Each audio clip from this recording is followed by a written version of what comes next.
Welcome to the Redcaps Podcast, a podcast where we dip our caps into the blood of our listeners and we ramble on about old school games.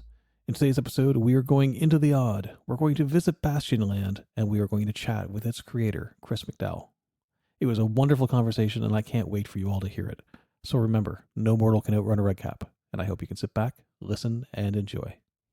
All right, folks, I am joined by Chris McDowall, best known for Into the Odd and Electric Bastionland. How you doing today, sir? Hi, very good. How about you? I'm doing well. Before we get into anything, I got to ask, Bastionland, where does the name for it come from? Because when I think Bastion, my nerdy computer brain goes directly to the indie RPG or any video game Bastion. But is there any relation to that, or is this completely separate and you've got Bastion because of the actual literal word of Bastion? So I love that game. The how would you describe it? It's like a twin stick shooter kind of game almost, isn't it? Yeah. But that came after I was already using the name Bastion, so I can't claim that that's a deliberate reference. The name came from Electric Bastionland and Into the Odd, my two kind of games that are out at the moment, are both based around the city of Bastion, which originally was just one of several cities in the world. And then I kind of reached a point where I decided to just glob all of the cities together into one mega city, and I chose Bastion as the name to keep.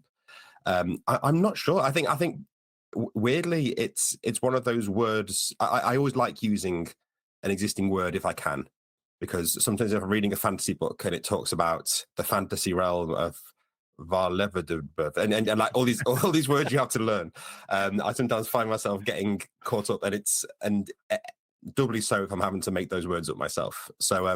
So one of the original concepts of Bastion was that it's like almost like the last bastion of kind of humanity in one of the original concepts, which kind of fell by the wayside, but the name stuck, which I think is quite appropriate for a city, really. Yeah, it works well, and it's kind of become the name of your publishing company and everything here now as well. And yeah.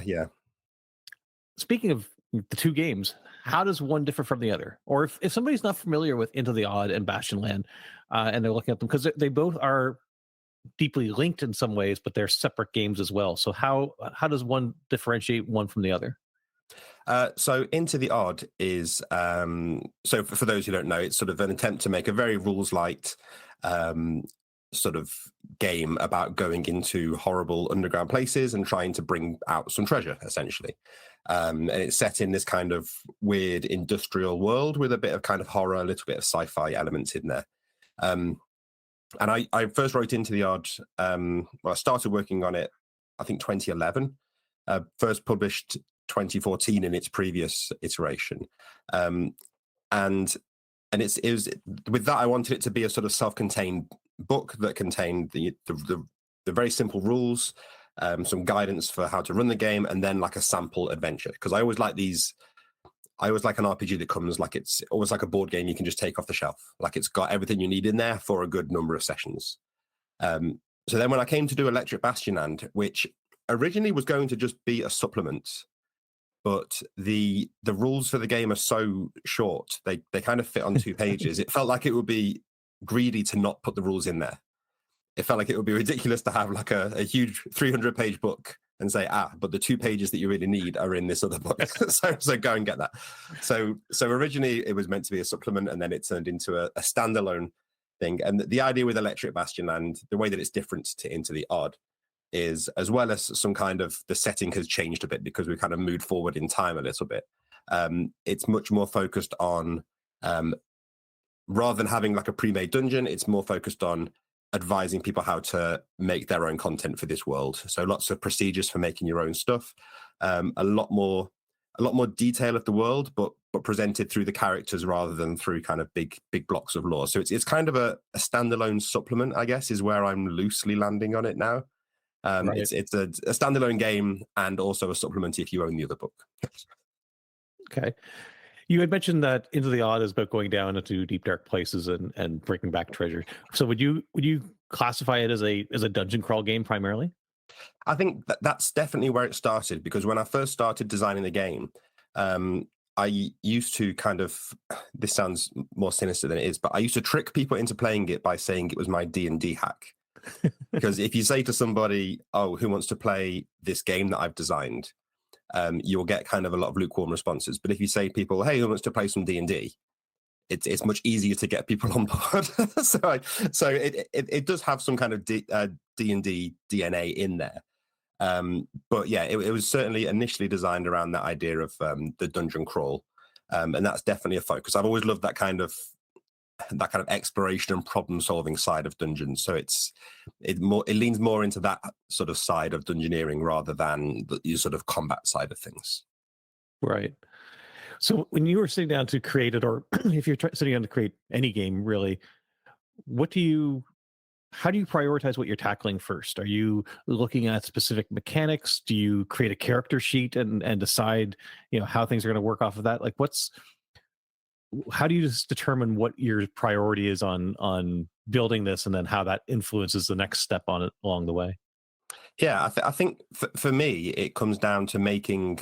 If I've got like an idea for a new game, I'll want to try and test it as soon as possible, because all the design that you do before you've tested something for the first time is kind of not quite irrelevant, but it soon becomes irrelevant in my experience in a lot of times.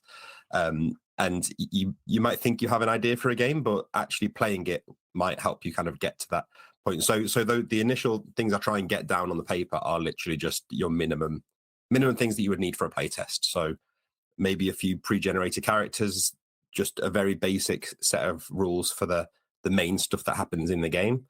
And the temptation is always there to start writing stuff for like, oh, well, what about if we had like a domain level play onto this thing, or like something that would only happen in like a long campaign.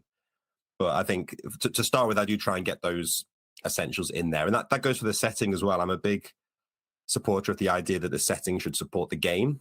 A lot of the time, I feel like sometimes you'll see a lot of settings that people really love, but it never quite translates over to an RPG very well or very effectively. Like I know there's certain settings that I've wanted to play in, but then when I've read the official RPG of that setting, it's just not quite worked.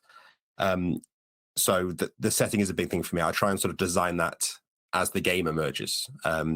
So if the game needs, for instance, a place for all the dungeons to be, that's where the underground came from in Into the Odd, because if there's just one place that all the dungeons are connected to, that's a nice, easy, convenient thing to have in the game. So yeah, I think the setting and the rules have to grow sort of together like that in my experience. Yeah, it's kind of like making sure that the genre you're going for is being supported by the rule set that you're doing. So if your setting and the game are tightly linked, then the reward and the actions are also tightly linked then, right? Yeah, absolutely. I mean, because one of the things that I wanted to do with Into the Odd quite early on was I wanted to lean a little bit into the horror side of things. So not going like full on like capital letter horror, but like I wanted the dungeon crawls often have that kind of little bit of a horror element. So I wanted to tap into that.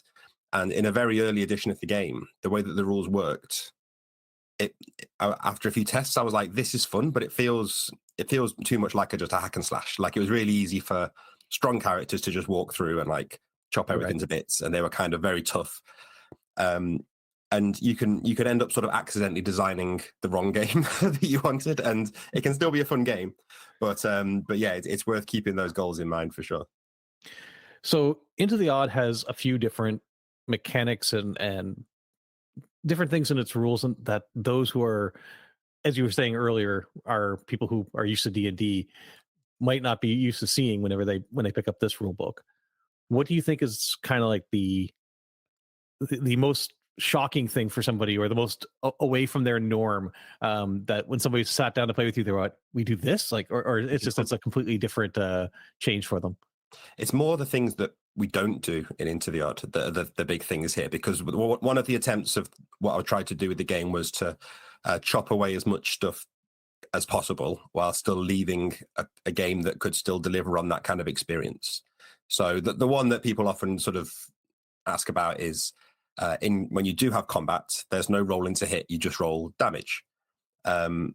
And that doesn't necessarily mean, I mean, it's kind of become, the informal name for it was like the auto hit system, but that's not really what it entirely represents, because it leans into the idea that your HP is your hit protection. So you're always going to lose some HP, even if you're not physically getting stabbed. and it works both ways. So that works for the players and for the player characters and for their opponents. And yeah, people think that would make things really deadly, but it kind of makes things.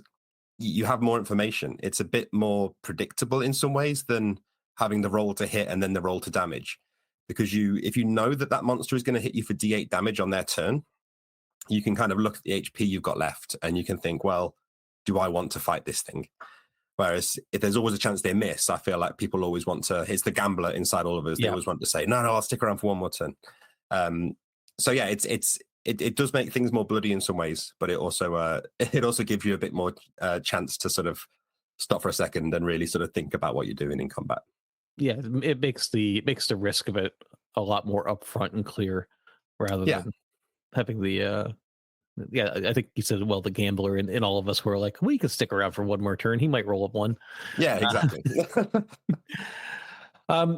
So neither of these games are OGL games. So when I look at them, there's no OGL license in the background. So you've managed to build this all from scratch without having to do what a lot of folks in the OSR do, where they're building off of the OGL and using a lot of the terminology and what have you that's there. When you first started making the game, did you start where, like you said before, I tricked people into saying it's my D&D hack? Did you start as a D&D hack where it was more like an OGL game, then you just continued to strip things back? Or did you start off from the get-go where you're like, no, I've got a pretty clear idea what I want to do, and I don't need, those other mechanics from the other SRDs or what have you? It definitely started more as a little bit closer to D&D. So the word odd into the odd is kind of a little reference to OD&D. Because originally I thought, well, I'm going to try and like not quite replicate that experience, but almost make like an alternate version of that, where it's like, well, here's how a little small book of D&D could be.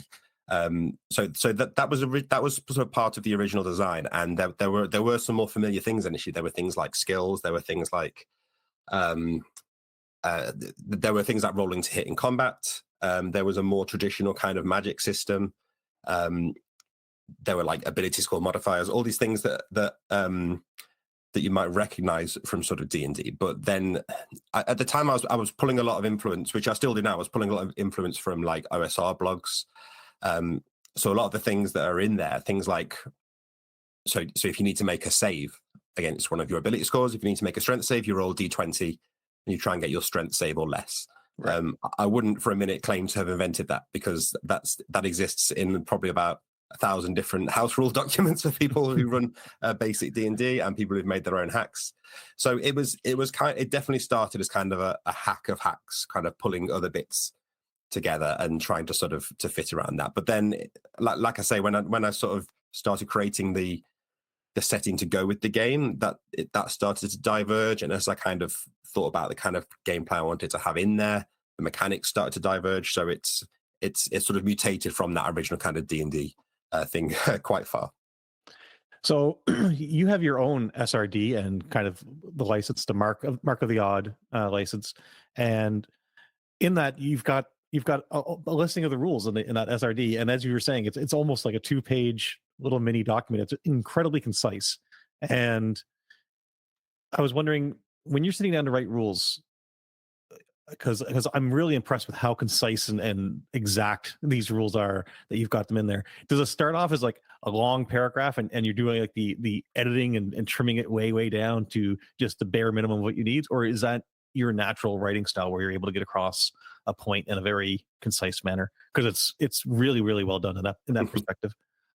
I think it's a little bit of both. So I often sort of do the method of, I've heard like the sculpting analogy where you throw down the clay on the block and then you kind of, sorry, not clay. This shows I don't know how to sculpt a statue. You throw down the clay, chisel. Yeah, you make a big rock and then you chisel away at the rock to find the beautiful thing inside the rock. But I'll often joke to my partner. She'll often like ask how I've been getting on at work, and I'll say if I had a really good day, it means that I probably deleted a load of stuff from a document. So if I've deleted like 3 pages of stuff that I previously wrote, that might sound like going backwards, but I've started to embrace the idea that that's actually a good thing, because it's often where a lot of the hard decisions lie, and knowing when to delete something. But I do start with the goal of making things simple. I don't really ever start thinking I'm going to make a really in-depth, complex thing.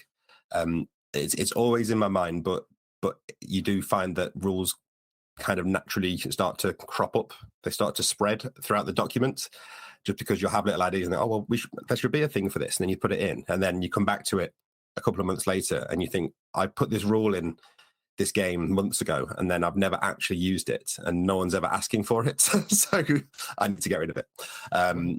So yeah, I try to be quite ruthless with it to keep things under control. Yeah, it definitely takes practice.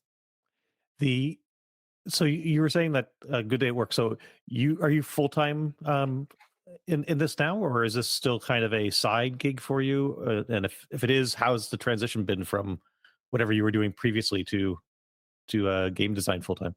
So I was when I wrote Into the Odd and when I wrote Electric Bastionland, I was doing that alongside my day job, which at the time was working in the wine industry. And it was at the wine industry for some of it, and school teacher for some of it. So it's been an interesting journey to get to game design. Don't get the two mixed up. That's no. Well, the wine followed the teaching, so that was the reason. What was my point? Bear with me. Yeah, so when I wrote those two books originally, I was doing that kind of on the side in sort of evenings and weekends, things like that. But after Electric Bastionland was released, the job I was at was coming to a bit of an end anyway. And I thought, well, if I'm going to try and do this full time, now would be like the perfect time to do it, because I've got a contract that's ending. I've just done the Kickstarter for Into the Odd, so there's a little bit of money there to allow that to be something that I can try to do. And yeah, so that was 2.5 years ago, nearly 3 years ago now, and I've been full time ever since. The transition was slightly eased by the fact that my first week of working full time was the first week of the lockdown in the UK. So all the way up to me leaving my job, people were saying, "Oh, aren't you going to be really aren't you going to feel like trapped at home when you're working at home all the time?" And then you all were. Yeah, and then it turns out, and then everyone was. So it wasn't this weird thing I was doing. But that weirdly eased the transition, and I think a lot of people were in a similar situation where they were finding themselves having to do something different. So that made it feel a bit less like I was doing some completely bonkers thing, and more like there were other people doing the same. So that it sounds like a terrible thing to say, but that weirdly helped with that. But no, other than that, it's been a really good transition so far. It's interesting that you have a background in education as well. It's, as I've gone through and done interviews with different folks, and just as a general observation, there is almost a abnormally large number of creators that have come from an education background, whether they be professors or school, grade school teachers or what have you. Is there something that you think that correlates the two, or is it just me noticing it from the conversations I'm having? But it does seem like there's a lot of folks that are in the education sphere that end up being quite heavily involved with RPGs of some sort. Yeah, I think I suppose. So I wasn't a teacher for very long. I was a teacher for about 5 years, maybe 6 years, including the training, before I realized it wasn't quite for me. And I wonder if part of it is you have to control, not control, that's the wrong word. You have to kind of get a group enthused, and you do have to keep them under control a bit. And you get used to having to just explain things to people, I guess, which is a lot of the, aside from just being a GM, just being like that one person in your game group that's gonna lead things and say, shall we try out this new game this week? Or just getting people around the table in the first place. I think that kind of instinct there's probably a bit of crossover with people who are quite natural kind of classroom leaders as well. I could also probably say there's something about being like a child trapped inside an adult's body as well. That means they can't escape school. I think I can empathize with both of those approaches. I want to go back to something you mentioned a little bit ago, and that is getting people to play games that aren't D&D. So I hear this all the time in various forums or Discords or on Reddit of somebody saying, "Hey, I found this cool game," with no matter what game it might be, especially from the OSR or from some of the newer indie games, what have you. They're like, "I want to play this game, but I struggled to get players to do it if I don't say it's D&D. Mhm. Even games that are basically D&D, like say, Old School Essentials. If they say Old School Essentials, they have people tune them out a little bit on it. Mhm. What's your advice for folks that are trying to get people to play, whether it's Into the Odd or any other game that's does not have those 2 letters in its name? How do they get people to try that? Like, what's some of the ways to make that approachable? So I don't have like a regular group that I have a sort of semi-regular group that I play with, but we don't have like a sort of long running campaign, if you see what I mean. We play a lot of board games and stuff as well. But I attend a weekly there's like a meetup in the city that I live in, where sort of about 50 people each week come up and play primarily board games, but there's always like a few tables of RPGs happening as well. And it's mostly D&D, but then you look and you'll see someone is playing, they're playing Call of Cthulhu or one of the Warhammer 40,000 RPGs or something like that. And whenever I've run a game there, in that kind of environment, I feel like people are more open to it, perhaps because they're coming from a kind of a board game background. Mhm. So, people don't show up to a board game group and only play, Catan or whatever. If you go into a board game meetup, people often like to sort of mix it up. So, preying on board gamers is probably one approach. But if you've already got that group and they want to play D&D, I feel like the 2 approaches you can go for are the dishonest approach that I did, which is, hey, let's try this different version of D&D. And then you bring whatever game you want and you say, oh yeah, it's D&D, but we're all Ghostbusters and it was released in 1988 or whatever. And then you bring that Ghostbusters game. I feel like sometimes people just don't, when people hear that a game is not D&D, they think it's going to be this big complicated thing that they have to learn, considering that, and they might feel like they've already put a lot of effort into learning D&D because it's quite complex already. And they might think, well, I don't want to learn a new thing because I can barely hold all this D&D stuff in my head. So one method is to just lie to them, as bad as that sounds. The other method, I think, just, again, getting people to realize that they can still go back to D&D. So maybe just doing something where you say, how about for the next few weeks we're going to do 3 one-shots in 3 weeks, where we're going to do 3 different systems. I'll learn the games. You don't need to learn any of the rules. So maybe pick lighter games that players don't need to know the rules for ahead of time.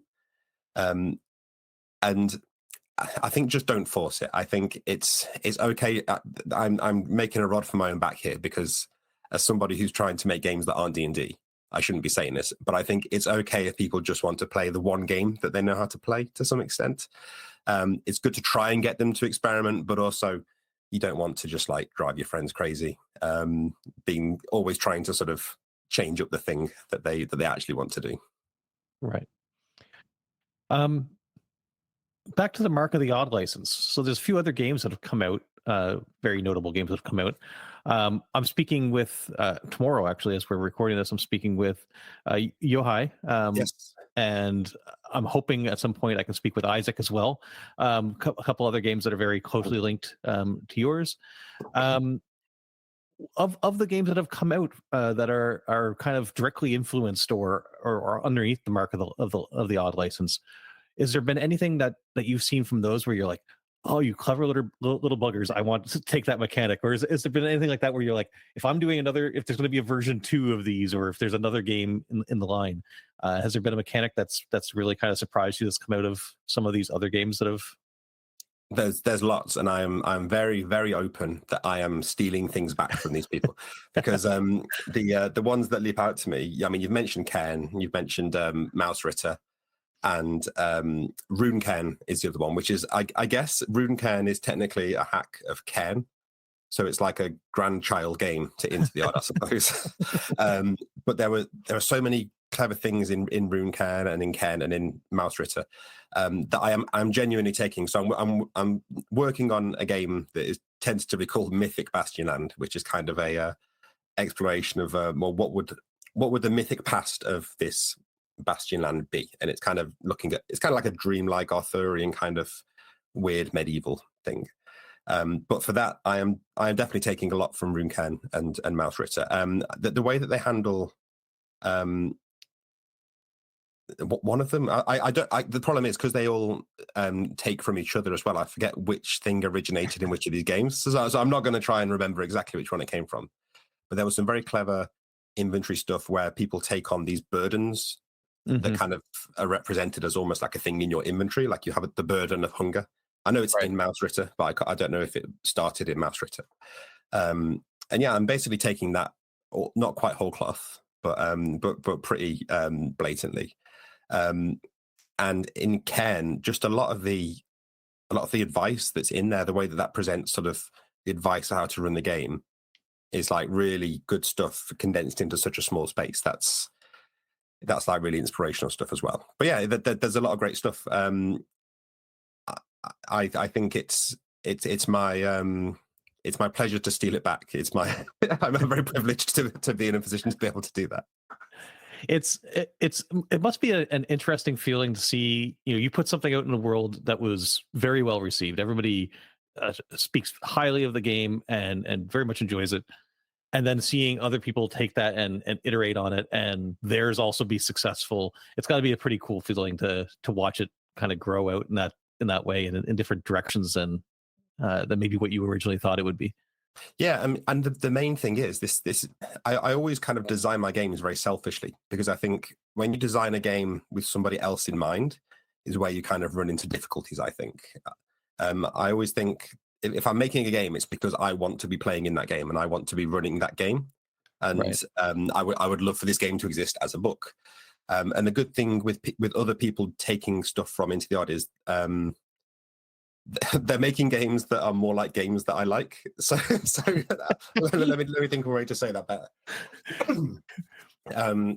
If I can pick up Mausritter, and I already know that I'm going to like a large portion of it because it's coming from the same place as the stuff that I selfishly designed for myself. So if more games take inspiration from my stuff, that means I'm going to like more games, which is great, because I'm very fussy when it comes to games. So it's nice to have that breadth of choice.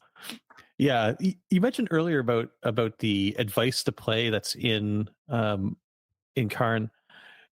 One thing I really liked as I was going through Into the Odd is the example of play that you hit in there. When it comes to D&D style games, I love BX. That's kind of always been my go-to game, and I love everything that Gavin has done with Old School Essentials, but I've always kind of felt like that it misses that little bit of magic of having that example of play with characters and what have you. And when I read through yours and I saw the personalities that were on display in there, Uthred was I giggled at everything that he was doing. Was that based off of actual, like, a play test, or was that like a fiction that you wrote in your head about how it went, or was that are they based on actual characters at all? Anything along those lines? So those character names are certainly taken from some of the first characters in very, very early playtests of Into the Odd. I may be getting this wrong, but Uthred, I'm sure, was Michael Wolf, who was one of the first people to come and playtest the game. So he can have his shout out now after so long. But yeah, maybe not so much in personality, but the names were certainly meant to be a little nod. But yeah, I'm the same. I think the one that comes to mind for me is in the AD&D first edition Dungeon Master's Guide. There's an example of play in there, and it's all very much that, like, people looking in water and poking things with poles and looking at little gaps in the wall, and it's all very kind of the nitty-gritty of dungeon crawling stuff that I really like. That kind of sense that you're really exploring a place. It's not this kind of high combat heroic example of play. I think examples of play are useful, I think, for helping to explain the mechanics, but I think they're more useful as a way of setting the tone.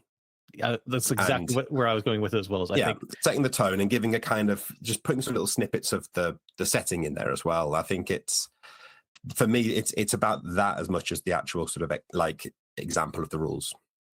Yeah, the whole scene that you had in the example play, where as soon as they touched the wall and a clone of them, like, that's, I was like, okay, I get what you're going for the setting immediately from that. Like, it was just a very I think that explained it almost better than anything else I had read previous to that. So it was great. One of the rules that I like into it is your method of leveling. It's got a different twist on how leveling's done. Instead of it being, like a traditional XP for gold, or fight this many monsters and get this. And I like that at one point you have to have an apprentice, which seems to encourage the players having multiple characters, what have you. What was the kind of like the thought process behind that, and how did that play test out, I guess? So for me, the thing that I want to get out of a leveling system is, for me, the main goal of it is to make sure that if you are going to play in a longer campaign, that the campaign feels different from session 1 to session 5 to session 20, or session 100 if you want to go that far. It's about that more than the kind of how successful were we approach that sometimes XP can feel like. It can sometimes be almost like a bit of a high score. But for me, that's what the treasure is. If you get the most valuable treasure in the dungeon, that was a very successful dungeon, and if you got out alive, that's your well done, and you can use that treasure for whatever you want to do. So I wanted the advancement to just happen sort of almost irrelevant to that. So the requirements for getting through the first few levels are doing, I think it's phrased as like a successful expedition, where you got something valuable out of it. So you could be very abstract and say, like, if you learned a valuable lesson, you could say that was a successful expedition. But I didn't want to go full on into like the full D&D thing, where you've got eventually characters are like leading armies and like they're meant to be kings and all this stuff. But I wanted to have like a little taste of that. So the apprentice was one way of doing that, where to get to the higher level, you have to take on an apprentice, and it's not explained really how you do that, because I feel like if you play a few sessions, something will happen naturally where you can think, oh, that character that we met, who we bumped into in the dungeon, why don't we try and take them on as an apprentice? Right. Or they can see on the equipment list that you can hire like someone to come and carry your lamp.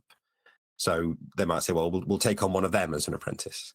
And I wanted it to sort of, suggest that the idea that the game will change as you get more money, you will have more hirelings.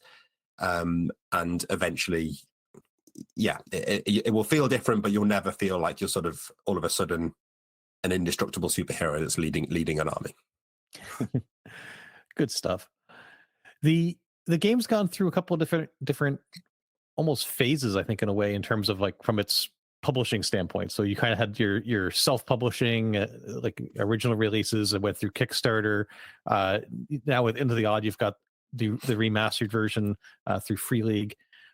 How has each of those been different? Like, I gotta assume that the process and pressures on each of those is very different, whether it be Kickstarter or working with a more established publisher rather than doing it solo.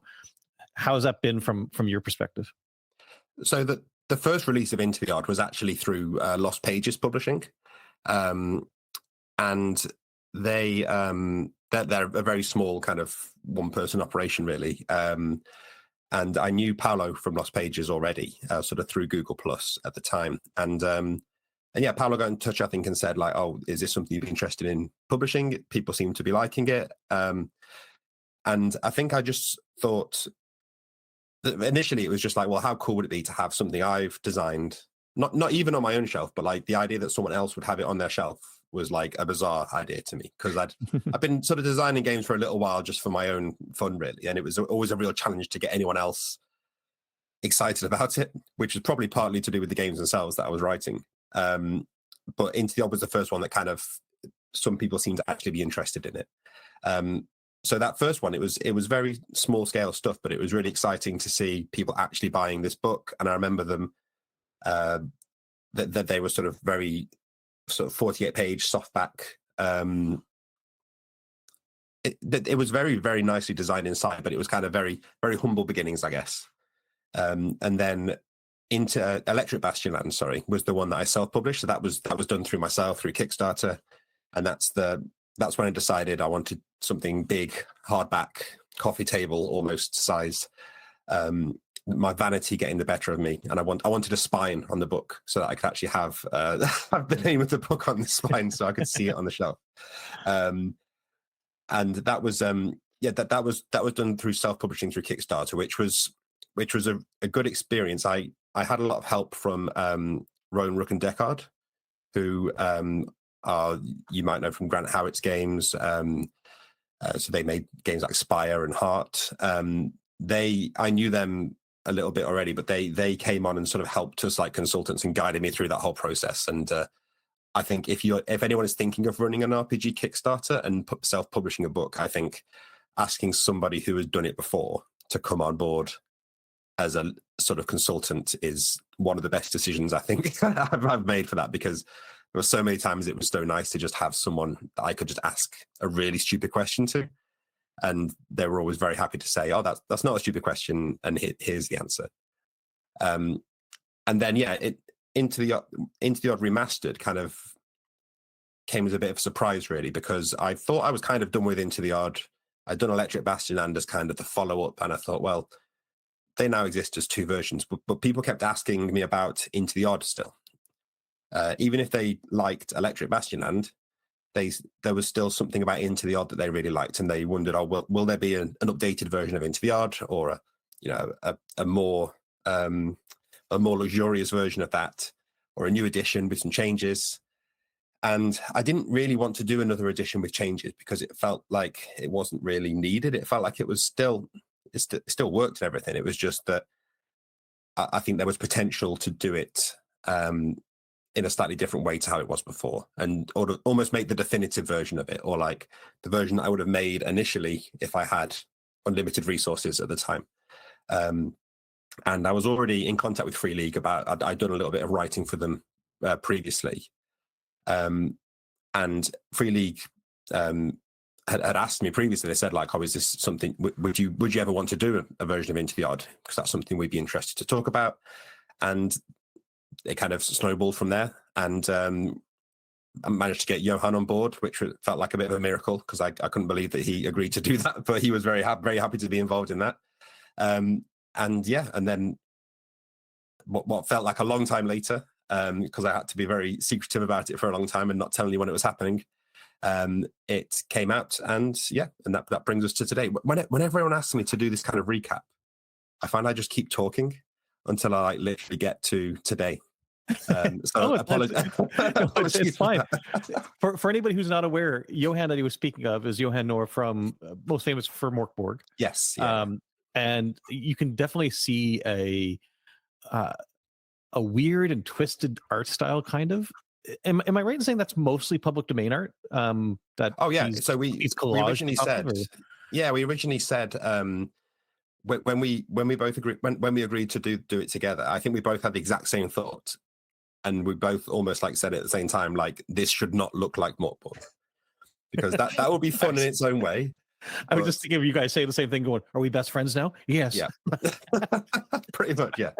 And it was because I loved what Johan had done with it, and I knew that he could do an amazing job, but I didn't want him to think that I was asking him to come and do Morkborg again.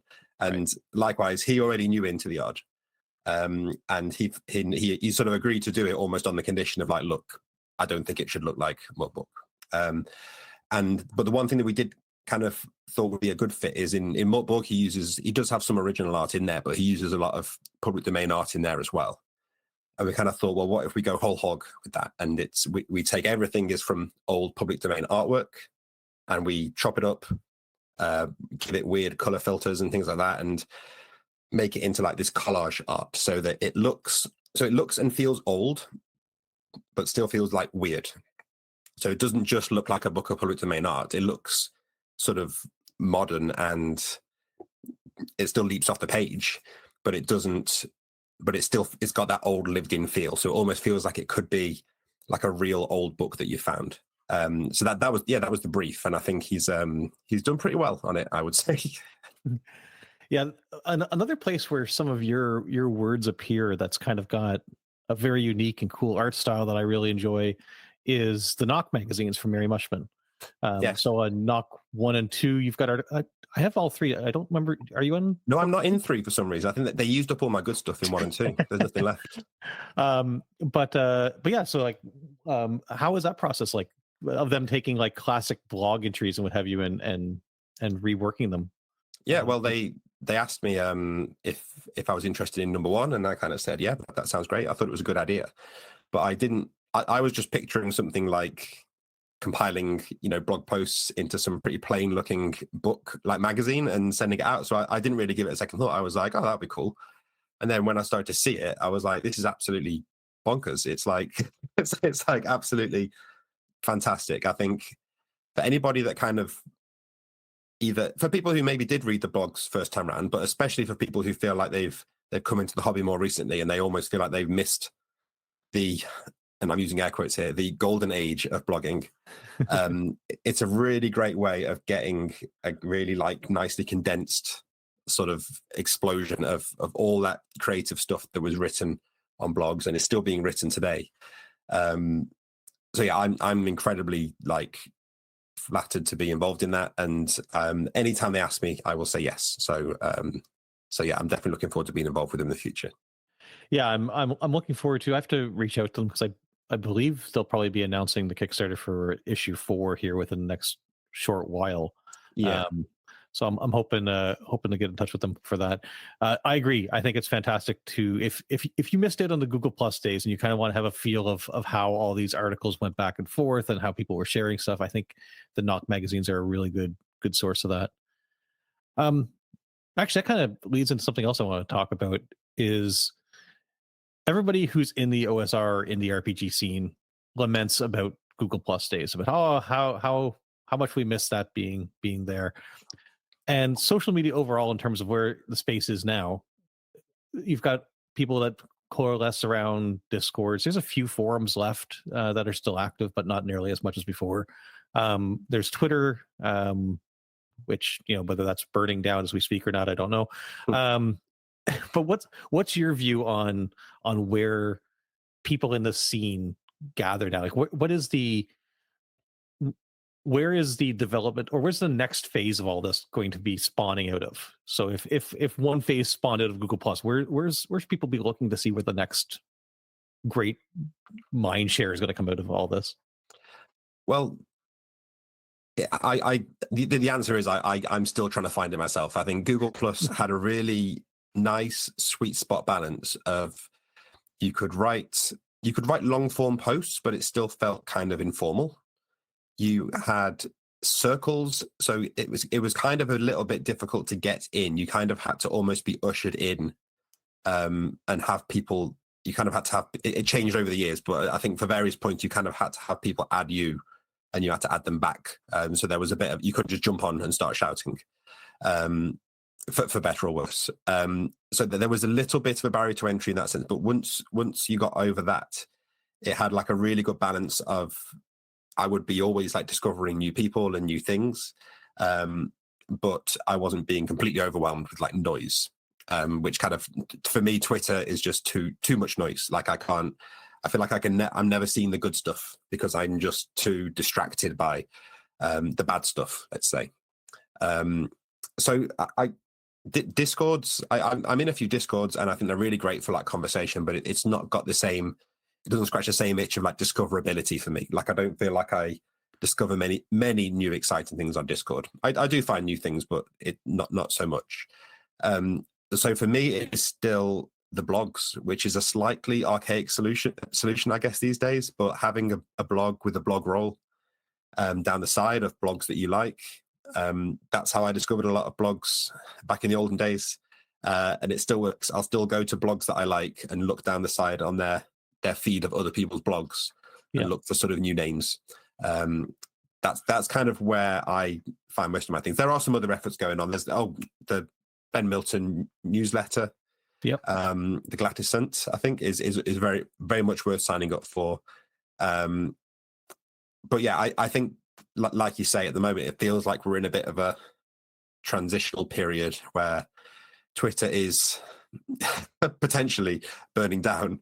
But I'm hoping that will, like the forest regrows after the forest fire. I'm hoping something better will emerge from there. And I think there's still a lot of good stuff out there, but it is definitely more difficult to find it these days, in my experience. Yeah, I've been I say Twitter burning down in just a little bit. I don't see it ever actually. Well, I shouldn't say ever, but I don't see it going anywhere in the near future. No matter how much people may lament about it a little bit, but I will say one of the alternatives that's sprung up over the last little while with Mastodon has been interesting. I've been playing with that a little bit, and it's kind of got a feel of Google Plus a little bit, where because it's federated, everybody kind of signs up on their own server, and you add people back and forth. That if you are a person that is technical minded enough to be able to spin up your own Mastodon instance, you can keep it very, very quiet to only those that you wish to see updates from and communicate with. So it's, I don't know, there might be something that comes out of that whole Fediverse activity pub area, but it'd be interesting to see how all that goes. Yeah, that's what I've been playing with in that space. You mentioned board games, that you're a board game fan. What is your board game? If you had to recommend, I love board games as well. I've got a whole shelf of them over here.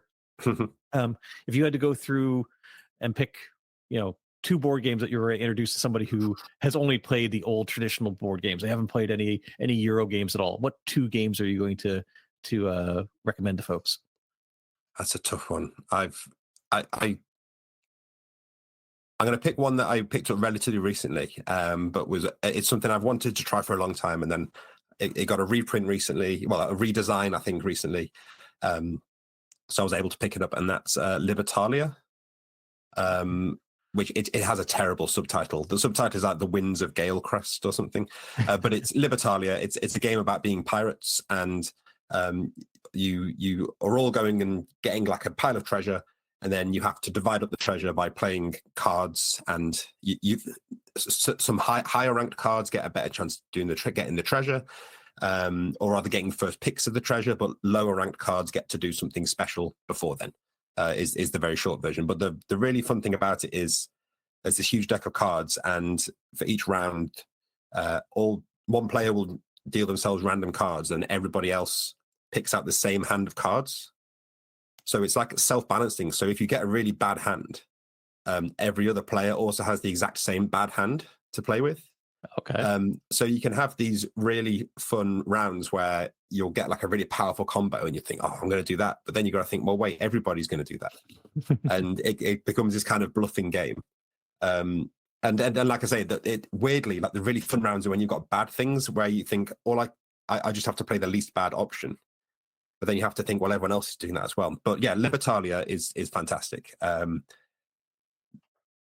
My second pick, I really like games that have that kind of.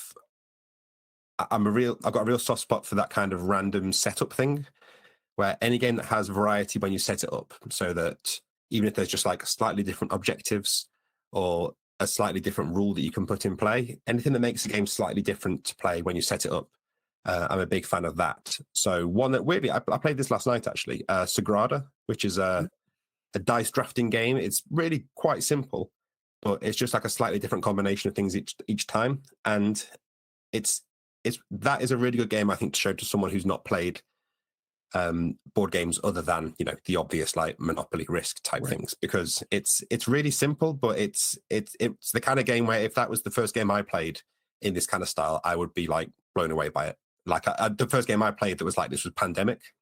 Yep. I just remember wanting to play it over and over again because I was like, I couldn't believe that board games could be this interesting. So Sagrada and Libertalia are my 2 picks for that one. Awesome. I'll put links to those down in the show notes if anybody's interested in checking those out.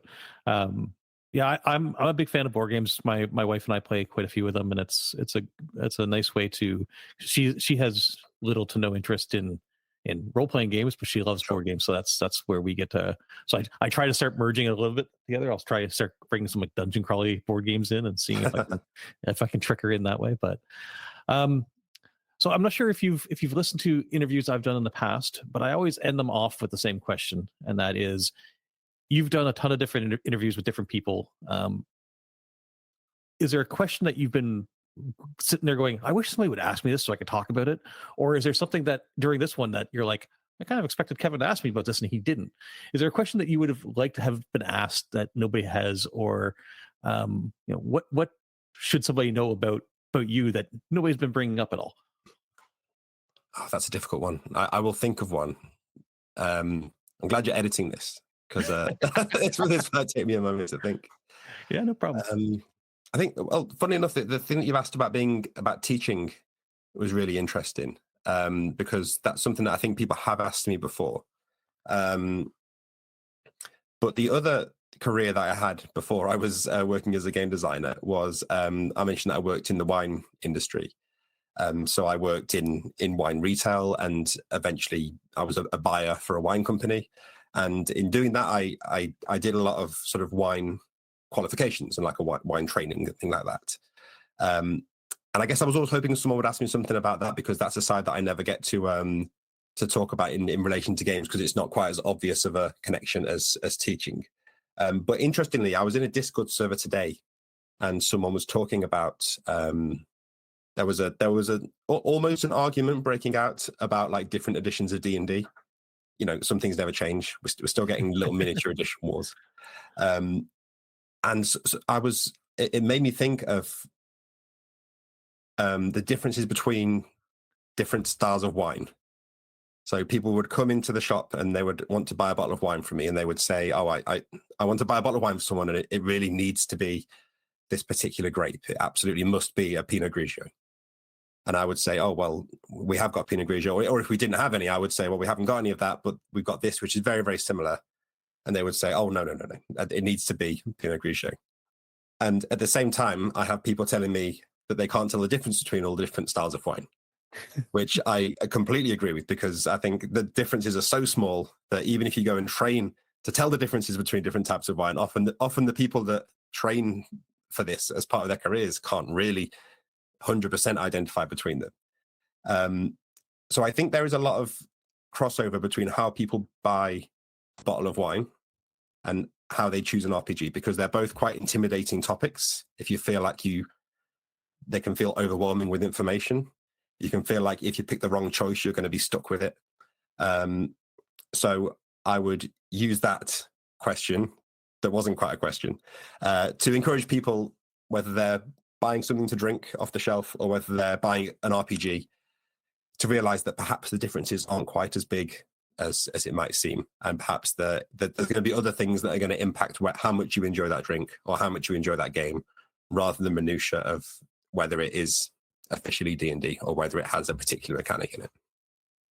That's an excellent thing to throw out there. All right, so if I'm sitting down to play an RPG for an evening with my friends, we're only having light finger food snacks. We're not having a big meal, but we want to have a bottle of wine to pass around as we're playing. What is the wine connoisseur's recommendation for tonight's RPG session?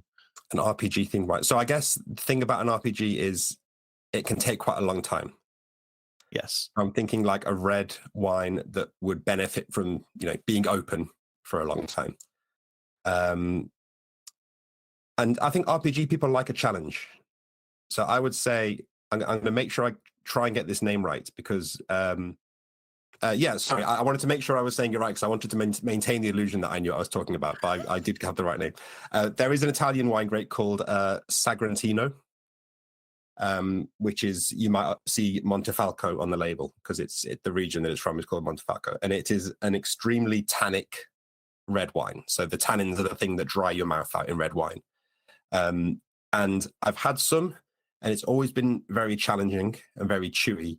But I think having that over a long period of time, with a group of friends who are all going through the same challenge as you with this wine, I feel like it would build this sort of the team building element of the dungeon crawling. So you would feel like you're going down into the depths of the dungeon, and you've got this black pudding style wine, this kind of dark ichor in the glass as well. So yeah, I'd go for a Sagrantino grape, most likely from Montefalco in Italy.